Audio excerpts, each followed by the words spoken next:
Hi friends, welcome to JB Dishes. ഇന്ന് നമ്മൾ ഉണ്ടാക്കാൻ പോകുന്നത് ഓണിയൻ റിംഗ്സ് ആണ്. അപ്പോൾ ഈ ഓണിയൻ റിംഗ്സ് ഉണ്ടാക്കുന്നതിന് മുന്നേ ഈ ചാനൽ നിങ്ങൾ ഇതുവരെ സബ്സ്ക്രൈബ് ചെയ്തിട്ടില്ലെങ്കിൽ ദയവായി ഒന്ന് സബ്സ്ക്രൈബ് ചെയ്യുക. അതിനടുത്തുള്ള ബെൽ ബട്ടൺ കൂടി ഒന്ന് പ്രസ് ചെയ്ത് കൊടുക്കുക. അപ്പോൾ നമ്മുടെ ഈ ഓണിയൻ റിംഗ്സ് എങ്ങനെയാണ് ഉണ്ടാക്കാമെന്ന് നമുക്ക് വേഗം ഒന്ന് നോക്കിയിട്ട് വരാം. അപ്പോൾ ഞാനിവിടെ അത്യാവശ്യം വലിപ്പമുള്ള 2 സവാളയാണ് നമ്മുടെ റിംഗ്സ് ഉണ്ടാക്കാൻ വേണ്ടി എടുത്തിരിക്കുന്നത്. അപ്പോൾ ആ സവാളേനെ വട്ടത്തിൽ അരിഞ്ഞെടുത്ത് വെച്ചിട്ടുണ്ട്. അപ്പോൾ നിങ്ങൾ കാണുന്നുണ്ടാവും ഈ ഒരു വീതിക്കാണ് ഞാൻ അരിഞ്ഞെടുത്ത് വെച്ചിരിക്കുന്നത്. ഇനി നമുക്കിവിടെ കുറച്ച് പൊടികളൊന്ന് സെറ്റ് ചെയ്ത് വെക്കാനുണ്ട്. അപ്പോൾ അതിനുവേണ്ടി ആദ്യമായിട്ട് ഞാൻ ബ്രെഡ് ക്രംസ് ആണ് എടുത്തിരിക്കുന്നത്. നമ്മൾ സാധാ ബ്രെഡിൻ്റെ പൊടിയാണ് എടുത്തിരിക്കുന്നത്. അതിനെ മിക്സറിലിട്ട് പൊടിച്ച് വെച്ചത്. ഇനി എടുക്കാനുള്ളത് മൈദയാണ്. മൈദ ഒരു 2 കപ്പ് എടുത്ത് വെച്ചിട്ടുണ്ട്. നമ്മൾ ഈ 3 ഇൻഗ്രീഡിയൻസ് കൂടെ ഇതേപോലെ അടുത്തടുത്ത് വെച്ചാൽ മാത്രമേ നമ്മൾ ഓണിയൻ റിംഗ്സ് വളരെ എളുപ്പത്തിൽ ഉണ്ടാക്കാൻ പറ്റുള്ളൂ. അപ്പോൾ നമ്മൾ ഈ മൈദപ്പൊടിയിനകത്ത് ഞാനൊരല്പം ഒരു 1/2 സ്പൂണ് മുളക് പൊടി ഇടുകയാണ്. ആ ഓണിയൻ റിംഗ്സിന് ഒരു എരിവിന് വേണ്ടിയിട്ടാണ് നമ്മൾ മുളക് പൊടി ഇടുന്നത്. കുറച്ച് ഉപ്പ് ആഡ് ചെയ്യുകയാണ് അതിനകത്തേക്ക്. പിന്നെ അല്പം കുരുമുളക് പൊടിയും കൂടെ ആഡ് ചെയ്ത് കൊടുക്കുന്നുണ്ട്. ഇനി എല്ലാം കൂടി ഒന്ന് നന്നായിട്ടൊന്ന് മിക്സ് ചെയ്ത് കൊടുക്കുക.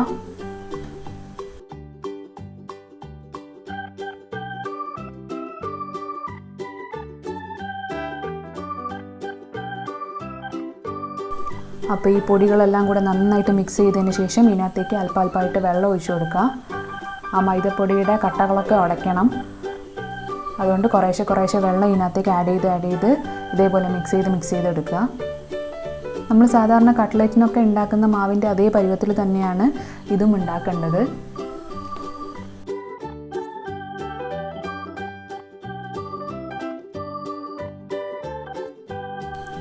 അപ്പോൾ ഈ മാവിനെ ഈ ഒരു രീതിയിൽ സെറ്റ് ചെയ്ത് വെച്ചിട്ടുണ്ട്. ഇനി നമുക്ക് ഇതിനകത്തേക്ക് നമ്മുടെ ഓണിയൻ റിംഗ്സ് ഇട്ട് കൊടുക്കാം. നന്നായിട്ടൊന്ന് മുങ്ങട്ടെ ആ റിംഗ്സ്. അപ്പം കൈവച്ച് ഇളക്കുന്നതിനേക്കാളും നല്ലത് ഇതേപോലെ ഫോർക്കോ സ്പൂണോ ഉപയോഗിച്ച് ചെയ്യുന്നതാവും നന്നാവുക. ഇനി നമുക്ക് ഈ റിംഗ്സിനെ നമ്മുടെ ബ്രെഡ് ക്രംസിലേക്ക് ഇട്ട് കൊടുക്കാം. ഇതേ രീതി തന്നെയാണ് നമ്മൾ കട്ട്ലറ്റിലൊക്കെ നമ്മൾ യൂസ് ചെയ്യുന്നത്. അപ്പം എല്ലാ ഭാഗത്തും നമ്മുടെ ബ്രെഡ് ക്രംസ് ആയി കണ്ടാൽ ഒന്നും കൂടെ ഈ മാവിലേക്ക് ഡിപ്പ് ചെയ്യുക. ദെൻ അഗെയിൻ ഒന്നും കൂടെ നമ്മുടെ ബ്രെഡ് ക്രംസിലേക്ക് ഒന്നും കൂടെ ഡിപ്പ് ചെയ്യുക.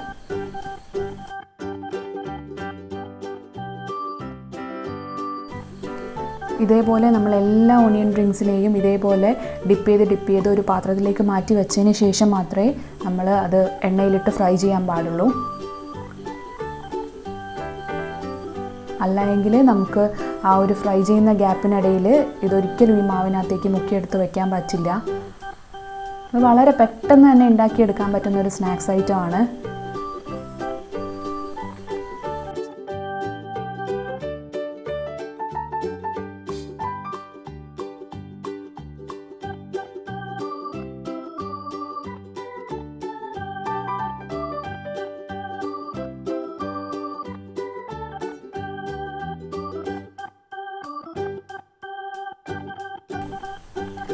അപ്പോൾ നമുക്കിതിനെ ഒന്ന് ഫ്രൈ ചെയ്തെടുക്കാം. ചീനച്ചട്ടി വെച്ച് അതിനകത്തേക്ക് എണ്ണ ഒഴിച്ച് എണ്ണ നന്നായി ചൂടായതിന് ശേഷമാണ് നമ്മൾ റിംഗ്സ് ഇട്ട് കൊടുക്കുന്നത്. ഈ റിംഗ്സുകളൊക്കെ നന്നായിട്ട് എണ്ണയിൽ മുങ്ങി തന്നെ പൊരിയണം. എന്നാലേ ആ എല്ലാ ഭാഗവും ശരിക്കും നല്ല ക്രിസ്പിനെസ് ആവുള്ളൂ.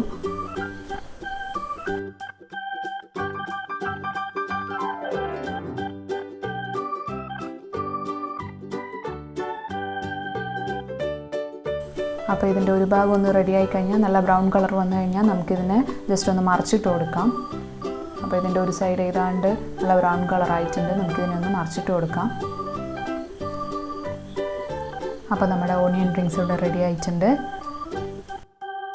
വളരെ എളുപ്പത്തിൽ തന്നെ നമുക്ക് ഉണ്ടാക്കിയെടുക്കാൻ പറ്റുന്ന ഒരു സ്നാക്സ് ഐറ്റമാണിത്. അതിൻ്റെ കൂടെ കൂട്ടാൻ ഞാൻ ടൊമാറ്റോ സോസാണ് എടുത്തിരിക്കുന്നത്. അപ്പോൾ ഈ വിഭവം നിങ്ങൾക്ക് ഇഷ്ടമായിട്ടുണ്ടെങ്കിൽ നിങ്ങൾ എന്തായാലും ഇതൊന്ന് വീട്ടിൽ ഉണ്ടാക്കി നോക്കണം. നിങ്ങൾക്ക് ഈ വീഡിയോ ഇഷ്ടമായിട്ടുണ്ടെങ്കിൽ ഈ വീഡിയോ ലൈക്ക് ചെയ്യാനും മറ്റുള്ളവരിലേക്ക് എത്തിക്കാൻ വേണ്ടി ഷെയർ ചെയ്യാനും മറക്കരുത്.